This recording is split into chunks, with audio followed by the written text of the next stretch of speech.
Thanks for watching. Don't forget to like, comment, share and subscribe to Maulana Habibullah Rouhani Official. اور ایک حدیث حضرت عبادہ ابن صامت رضی اللہ تعالیٰ عنہ سے روایت ہے، فرمایا کہ رسول مقبول صلی اللہ علیہ وسلم نے کہ رمضان کی قریب، جب رمضان قریب ہوا تو اللہ کے رسول نے فرمایا کہ رمضان کا مہینہ آ گیا ہے جو بڑی برکت والا ہے، حق تعالیٰ شانہ اس میں تمہارے طرف متوجہ ہوتے ہیں۔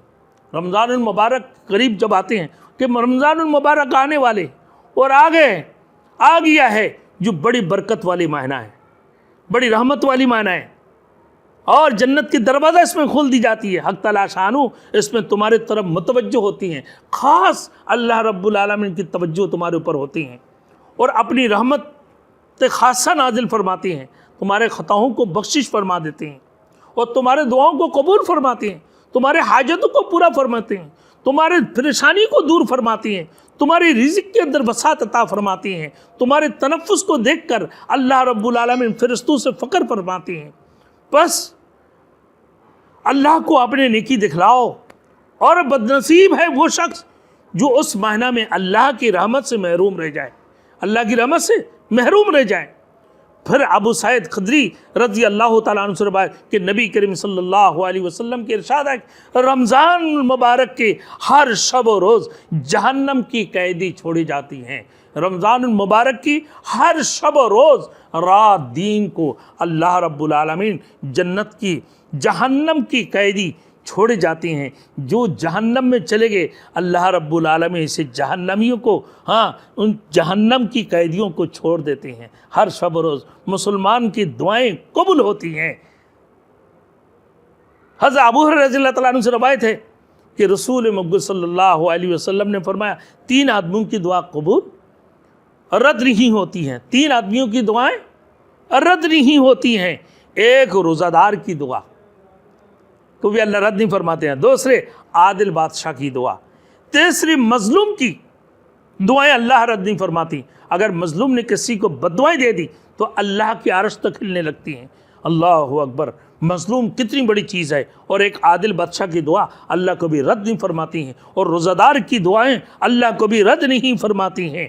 اور پھر اسی طریقہ سے 4 لوگوں کو اللہ رب العالمین دعائیں قبول نہیں فرماتی ہیں۔ بعض روایت میں ہیں 6 لوگوں کی دعائیں اللہ رب العالمین قبول نہیں فرماتی ہیں۔ فرمایا وہ کیا ہے؟ 1 نمبر شراب نوشی کرنے والے، دوسرے نمبر جو ہے نا کبھی عورت جس کو بولتا ہے بدکار عورت، تیسری نمبر جو مشرک ہے، چوتھی نمبر جن کی دلوں کے اندر کینہ ہے، 5واں نمبر جن لوگوں کی دلوں کی جو لوگوں کی غیبت کرتے ہیں، کہا کہ وہ روزہ دار کہ اپنا روزہ رکھنا وہ گویا کہ بھوکا رہنا ہے، وہ گویا کہ بھوکا رہنا ہے۔ پھر اس کی بعد صلہ رحمی جو نہیں کرنے، یعنی قطع رحمی کرنے والے، والدین کی نافرمان ہیں، والدین کی نافرمان، قطع رحمی کرنے والے اور مشرک اور کینہ رکھنے والے، شراب نوشی کرنے والے، اور جو ہے نا بدکار عورتیں اور زانیہ عورتیں، ان کی دعا اللہ قبول نہیں فرماتی ہیں۔ پھر غیبت کرنے والے، ان کی بھی اللہ دعائیں قبول نہیں فرماتی ہیں۔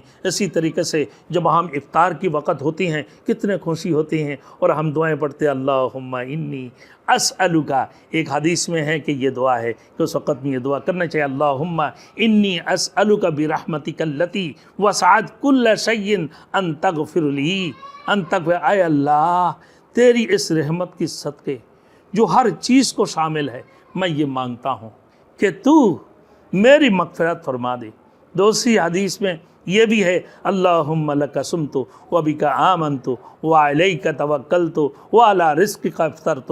اے اللہ میں تیرے ہی لیے روزہ رکھتا ہوں اور تجھ پر ہی ایمان رکھتا ہوں اور تجھ پر ہی بھروسہ کرتا ہوں، اور تیرے ہی دیے ہوئے، تیرے ہی عطائی رزق سے میں افطار کرتا ہوں۔ ربنا ظلمنا انفسنا، اے ہمارے رب ہم نے اپنے آپ پر بہت بڑے ظلم کیا، وَإِن لَّمْ تَغْفِرْ لَنَا، اے اللہ تو اگر ہمیں نہیں بخشے، تو ہم پر ہم نہیں فرمائے تو ہم پر کوئی رحم کرنے والے نہیں ہیں، ہمیں کوئی بخشش کرنے والے نہیں ہیں۔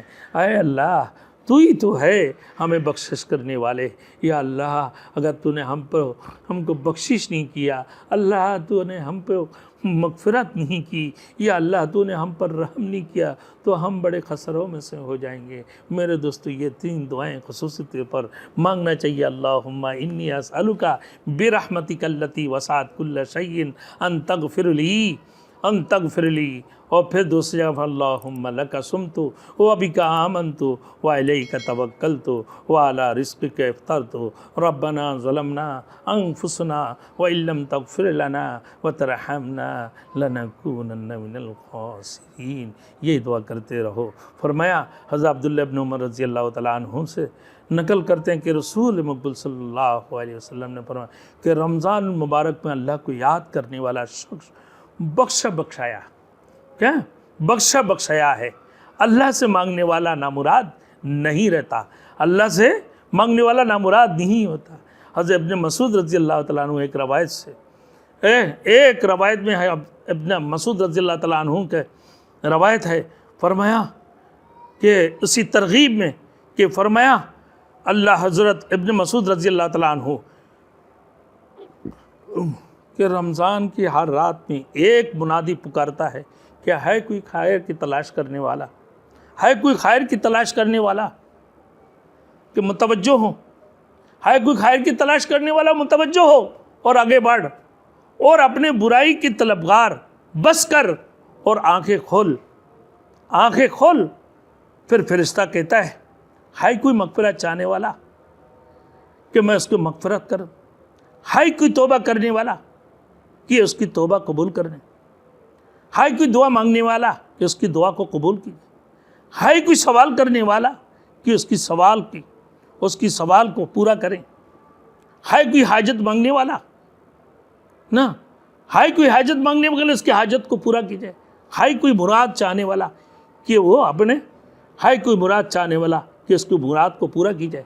اللہ ہم سب کو عمل کرنے کے توفیق عطا فرمائے۔ یہ رمضان المبارک کی کتنی بڑی فضیلت ہے، اللہ نے برکت ہی برکات رکھی ہیں۔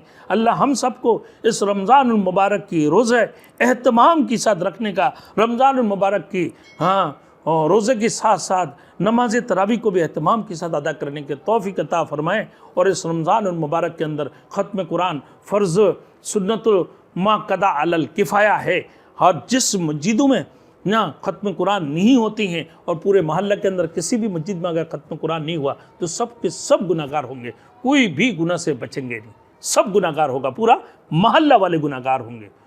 اور نہیں تو جس مسجدوں میں، کئی مسجدوں میں اگر ختم قرآن ہو رہا ہے اور ایک آدھ جو عبادت خانہ ہے، جو پنجے گانا نماز ہو رہے ہوتی ہیں، جامع مسجد نہیں ہے، اس میں سورہ تراویح پڑھنے سے بھی چل جاتے ہیں کہ وہ سورہ تراویح مکمل کر لیں۔ اور جو لوگ 10 روزہ تراویح پڑھ لیتے ہیں اور باقی تراویح کو چھوڑ دیتے ہیں، تراویح کو چھوڑنا نہیں ہے۔ تراویح یہ سنت مؤکدہ ہے، بے شک نفل ہے لیکن سنت مؤکدہ ہے، وہ اپنے سورہ تراویح سے باقی روز بھی اب پڑھتے رہیں۔ ختم قرآن کی جو ہے نا سنت مؤکدہ علی الکفایہ آپ سے ادا ہو گئی ہیں، اس کے بعد آپ سورہ تراویح روزانہ پڑھتے رہیں۔